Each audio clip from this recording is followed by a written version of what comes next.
नागपूर जिल्ह्यातील सावनेर तालुक्याच्या खापा पोलीस ठाण्याअंतर्गत स्कूल बस आणि दुचाकीची धडक झाली। या अपघातात 12वीच्या परीक्षेला जाणाऱ्या तरुणाचा जागीच मृत्यू झाला। हा तरुण 12वीची परीक्षा देण्याकरता पारशिवनीला जात होता।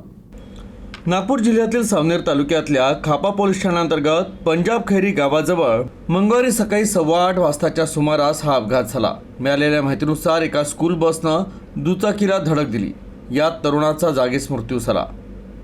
सिलेंडन बुद्धूलाल परतेती असं मृत तरुणाचं नाव असून तो सावनेर तालुक्यातील कोडे गावचा रहिवासी होता।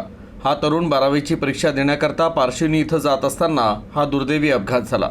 घटनेची माहिती मिळताच हितज्योती आधार फाउंडेशनचे सामाजिक कार्यकर्ते हितेश बनसोड आपल्या रुग्णवाहिकेसह घटनास्थळी दाखल झाले, तर मृतदेह उत्तरीय तपासणीसाठी शासकीय रुग्णालयात नेण्यात आला। सिलेंडन हा कुटुंबातील एकुलता एक मुलगा असल्यानं या कुटुंबियांवर दुःखाचा डोंगर कोसळला आहे।